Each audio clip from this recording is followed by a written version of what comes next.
Nous sommes le vendredi, je sais pas, 14 mai 2016, je me souviens plus très bien. Et je voudrais vous parler d'art-thérapie et d'une émission que je viens d'écouter sur Radio Notre-Dame concernant l'utilisation de l'art pour les personnes âgées, pour les personnes en difficulté, handicapées, etc. Et ce qui est intéressant, c'est que on a d'abord eu des dames qui ont parlé, et puis un monsieur. Et ils n'en ont pas parlé toutes de la même manière. Et ce que je trouve déplaisant, et même regrettable, c'est que l'on ne. C'est toujours un non-dit, cela. Que les hommes et les femmes ne parlent pas la même chose, parlent de la même chose d'une autre façon. On est toujours dans des cas individuels, alors qu'en fin de compte, il y a fondamentalement ce clivage.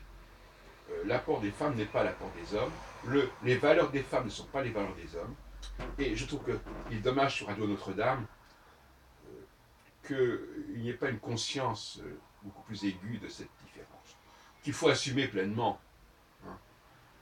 C'est pas une plaisanterie la question du sexe, la question des différences d'approche.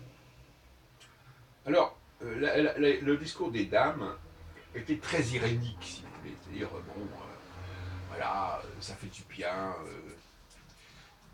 voilà, ça permet de sortir de ses soucis, ça permet de retrouver des bons souvenirs de musique qu'on a connue dans le passé, ça réveille comme cela toute une culture, et il y a un plaisir à se replonger dans cette culture passée. Il y a des gens qui peuvent plus communiquer par la parole et qui ont du plaisir notamment à passer par l'art. Et puis, euh, il y a l'homme qui est arrivé, là je ne vais pas donner les noms, et qui lui spontanément, il a eu un autre vocabulaire. Il a dit non, il ne s'agit pas de donner du bien-être, il s'agit de donner du ressenti. Ce n'est pas la même chose. On peut très bien avoir un ressenti pénible, mais c'est déjà un ressenti. Ça permet de vivre. Je me souviens d'ailleurs que quand je fréquentais ma mère, là, quand elle était à la fin de sa vie dans les maisons de retraite, parfois le fait de l'énerver, c'était plutôt une chose positive. Et quand les gens sont très malades ou très affaiblis, le fait de les énerver, de les choquer, peut être tout à fait positif. C'est une façon d'être en vie, d'être en colère. Et donc ce monsieur, lui, effectivement, il dit non, ça permet de changer, ça permet de se remettre en question, ça permet de bouger intérieurement. C'est pas simplement du plaisir comme ça. Il faut s'interroger, il faut se poser des questions, il faut se remettre en question. Voilà. Donc ça, c'est un premier point que je voulais mettre en avant. Le deuxième point, c'est que malheureusement, les femmes, enfin, malheureusement pour elles, malheureusement, les femmes sont très marquées par le passé. Parce que la culture, la formation, c'est le passé.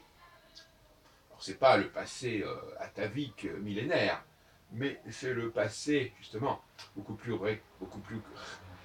rapproché de début de la vie, de la période active, etc.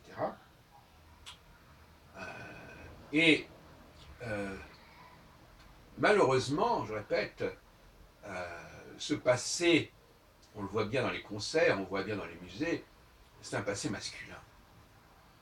Quand je dis malheureusement, c'est un peu ironique, hein, bien entendu. C'est un passé masculin à 95%.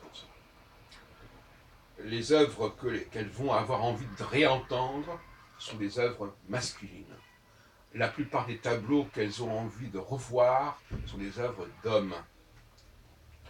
Et les femmes occupent une place extrêmement restreinte, tant dans le domaine musical que dans le domaine pictural. Au niveau de l'imaginaire, au niveau de la mémoire, au niveau des sensations, des impressions, des souvenirs, c'est presque rien. Et donc, là encore, c'est un tiraillement, un écartèlement terrible, et même un front renversé, quelque part. Puisque les créateurs, eux, euh, ne raisonnent pas forcément en termes de sexe. Il s'agit de quelque chose de nouveau. Bon, pourquoi pas des femmes, hein.